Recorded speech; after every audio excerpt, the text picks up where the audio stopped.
Madam ఈ రోజున 141 మంది ఎంపీలని పార్లమెంట్ నుంచి సస్పెండ్ చేయడం అనేది ఇది ఒక ప్రజాస్వామికం అని చెప్పేసి కాంగ్రెస్ పార్టీ అభివర్ణిస్తూ ఈరోజు ధర్నా కార్యక్రమానికి దిగారు. ఏంటి అంటే మీరు దీని గురించి ఏం చెప్పబోతున్నారు?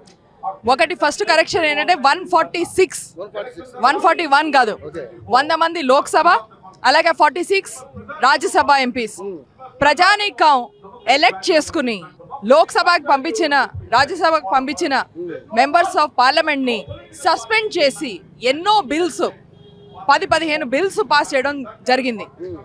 ప్రజలు క్వశ్చన్ చేయాల్సింది ఏంటంటే మరి అపోజిషన్ కి చూపించకుండా దేశానికి చూపించకుండా ఏమిటా బిల్లులు పాస్ చేసింది?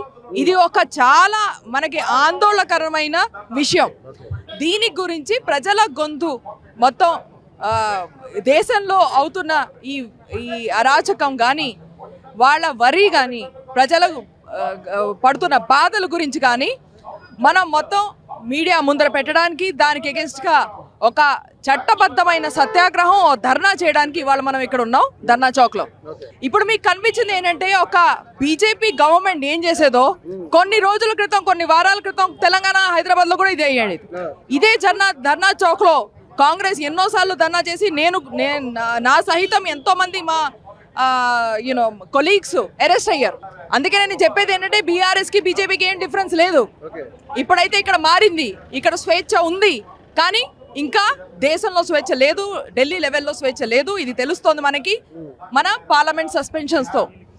మీకు ఇంకో మాట చెప్పదలుచుకున్నాను, ఆ బిల్స్ పాస్ అయినవి దేని గురించి ఇది ప్రజలకు తెలియాల్సిన అవసరం ఉంది. దాంట్లో మీకు చాలా ఇంట్రెస్ట్ ఉంటుంది మీడియా మిత్రులకి, దాంట్లో ప్రెస్ మీద కూడా ఒక బిల్ ఉంది. ఏ రకంగా మీరు రాయగలరు రాయలేరు, ఏ రకమైన బ్రాడ్కాస్ట్ చేయగలరు చేయలేరు, దీని మీద రెస్ట్రిక్షన్స్ ఉన్న బిల్లు కూడా అపోజిషన్ లేకుండా పాస్ చేయరు. మీరు చెప్పండి, డెమోక్రసీ మిగిలిందా?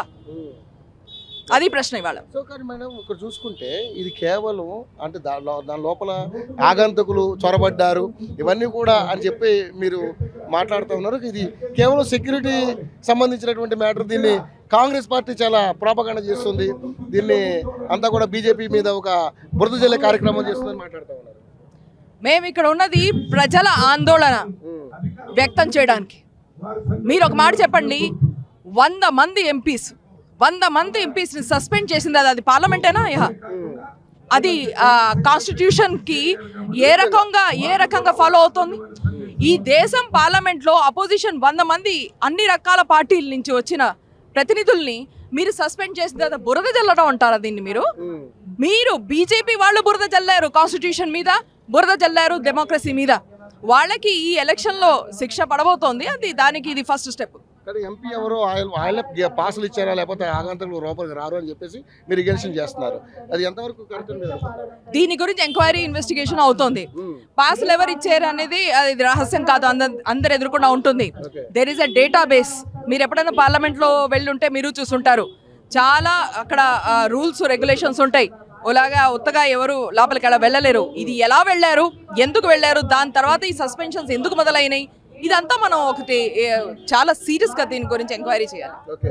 సో మొన్న జరిగిన ఎన్నికల్లో దాదాపు 3 స్థానాలు 3 రాష్ట్రాలు బీజేపీ కైవసం చేసుకుంది.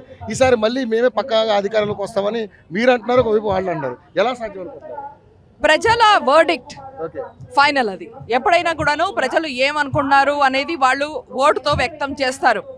అప్పుడప్పుడు ఆ ఎక్స్ప్రెషన్, ఆ ఓటు ఏ రకంగా చేస్తారో దానికి 2-3 రోజుల ముందర 3 రోజుల ముందర ప్రజలని మభ్యపెట్టడం, భయపెట్టడం, బెదిరించడం జరుగుతుంది. అది మీరు కూడా చూస్తుంటారు, ఇక్కడ కూడా చూసాం మనం తెలంగాణలో.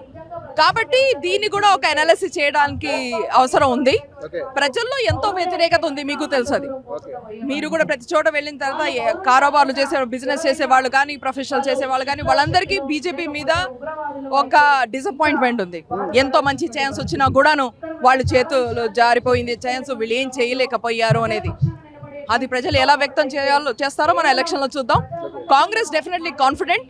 ఇండియా అలయన్స్ అనేది ఈసారి ఖచ్చితంగా ఒక గట్టి పోటీ ఇవ్వడమే కాకుండా గెలుస్తుంది.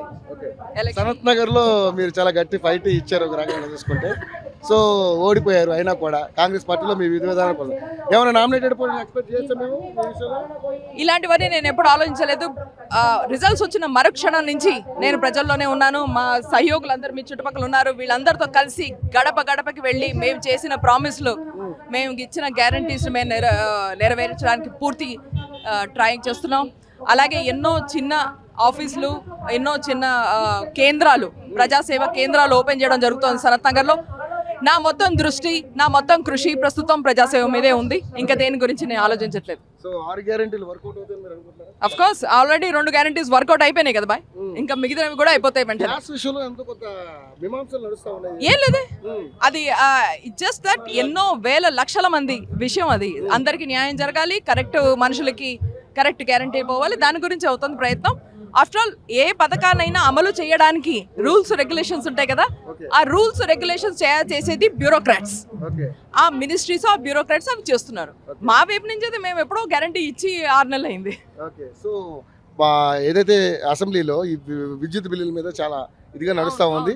సో దాదాపుగా 6,71,000 కోట్ల రూపాయలు దగ్గర దగ్గర టీఆర్ఎస్ గవర్నమెంట్ మింగేసిందని చెప్పేసి మీరు ఎలిగేషన్ చేస్తారు. సో అవన్నీ కక్కించే ప్రయత్నం చేస్తారా మీరు? నిన్న చూసారు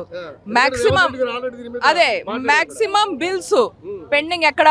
కేసీఆర్, కేటీఆర్, అలాగే ఇక్కడ ఎంఐఎం ఉన్న ఏరియాస్ నుంచి maximum pending bills, electricity bills వచ్చినాయి.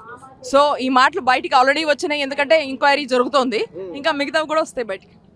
Thank you so much.